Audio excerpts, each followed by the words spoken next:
Jam paling lama di dunia. Assalamualaikum dan salam sejahtera. Okey, hari ini kita akan sembang berkenaan dengan jam paling lama di dunia. Bayangkan kamu terperangkap dalam kesesakan selama 12 hari. Ini bukan filem, ini kenyataan.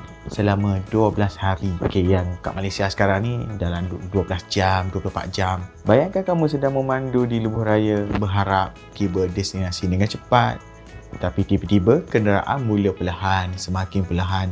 Dan akhirnya berhenti. Okay, kita mungkin berfikir, okey, kejap je ni. Mungkin hanya kesesakan biasa. Tapi jam demi jam berlalu, hari berganti hari dan kamu masih terperangkap di tempat yang sama. Apa yang akan kamu lakukan? Okey, kita kat Malaysia still masih boleh consider. Okay, terutama pada hari raya. Okay, kita Malaysia selalunya banyak hari raya kan. Selalunya kita akan sentiasa sambut semua jenis perayaan. Bermaksud di sini, kita pun akan menghadapi jam. Tapi adakah jam kita seteruk macam yang saya bagi tahu tadi? Apa sebenarnya yang berlaku? Ini bukan dengan filem, tapi kenyataan yang berlaku di China pada tahun 2010. Ini adalah kisah tentang kesesakan lalu lintas terpanjang dan terlama dalam sejarah manusia. Peristiwa luar biasa ini berlaku di China National Highway 110. Salah satu jalan utama yang menghubungkan Beijing dan Tibet. Jalan ini biasanya dipenuhi dengan kenderaan berat yang membawa barangan dari pelbagai bandar ke ibu kota. Namun pada Ogos 2010, sesuatu yang luar biasa berlaku. Kesesakan lalu lintas yang pada awalnya kelihatan biasa bertambah buruk setiap hari, akhirnya berubah menjadi mimpi ngeri bagi ribuan pemandu yang berada di atas jalan raya pada ketika itu. Apa sebenarnya punca kesesakan luar biasa ini?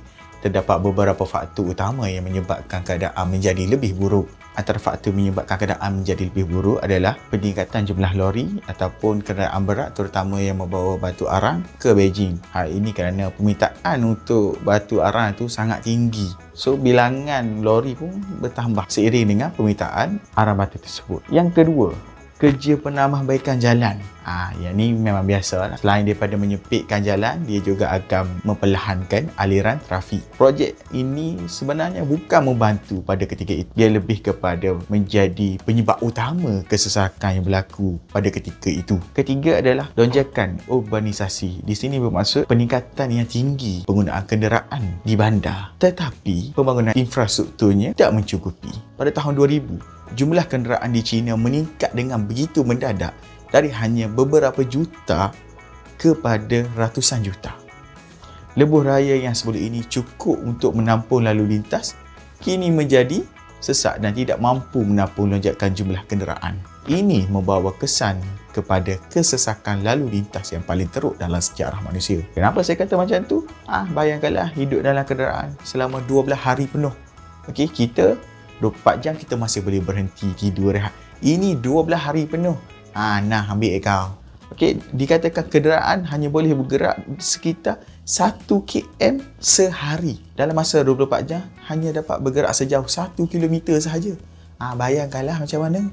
Dalam masa 12 hari itu, ramai pemandu yang kehabisan makanan dan air. Disebabkan ini, ramai peniaga kecil muncul di sepanjang jalan raya tersebut. Supply and demand lah maksudnya di sini. Di sebalik supply dan demand tu kita dapat tahulah. Apabila demand tu tinggi, so harga akan naik lah. Harga makanan naik mendadak, semangkuk mi segera tu biasanya murah. Pada ketika itu meningkat hingga 4 kali ganda. Selain itu, tiada tandas awam menyebabkan ramai terpaksa mencari alternatif di tepi jalan untuk Okey, yang mana ada di tepi jalan tu, yang mana lokasi strategik memang menjadi sasaran lah. Nak buat apa kan? 12 hari ikut jam. Di samping itu ada yang memilih untuk berjalan kaki berkilo-kilometer untuk mencari tempat yang lebih selesa. Manakala yang lain pasrah dan menunggu sehingga aliran trafik menjadi lancar seperti biasa. Namun tahukah anda, semua orang yang terperangkap dalam kesesakan ini tidak hanya berdiam diri. Mereka mula menyesuaikan diri dengan situasi ini. Ada yang membuka gerai kecil, menjual makanan dan minuman dengan harga yang tinggi.